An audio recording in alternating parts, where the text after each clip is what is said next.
Now, in the last video in this Ruby programming course, I showed, amongst other things, how to write this sort of thing in a string, hash, and then curly brackets, and I put a variable between the curly brackets.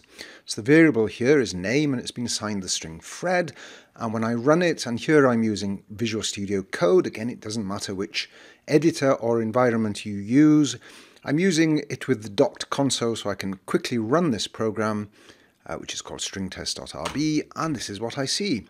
So what's going on here? So I've used puts to display the string, and I've used it twice. Now it appears that what I'm putting, the string I'm putting, is the same in both cases. There's just one difference. This one up here uses single quote characters to delimit the string, and this one down here uses double quote characters to delimit the string. And in Ruby, that's a big difference, because single quote characters will display literally all the characters that I put between the string, including the hash, the curly bracket, and the name. Double quote characters will evaluate anything, any code that's put between those curly brackets after the hash character. So it evaluates the name variable and it displays Fred. Let's have a look at another example. This is string eval RB. This is another Ruby program. I'm going to open a different PowerShell terminal down here so I can run that.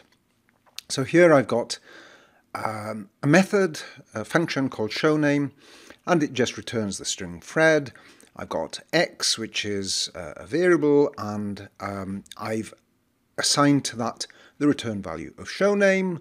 And then what I do, I put x, I put showName, and the two lines that we're really interested down here are these two down here, which display a string with these embedded bits of code between the curly brackets after the hash. Now let me run this, and you can see here x equals showName puts x. Well, it puts the return value Fred, that's down here. Then it just calls the function. These are not particularly interesting, this is just to show that the function returns Fred. It's these two lines down here. Now, because I've used single quote characters, it literally puts everything in that string. So I've, you know, there's no substitution, no evaluation whatsoever, including the slash n and the slash t. Now let me change these characters to double strings, double quote characters rather.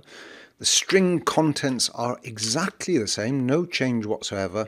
All I'm doing is I'm using now double quote characters instead of single quote characters. Go down here, run it again, and this time you can see that the code has been evaluated just by putting those double quote characters.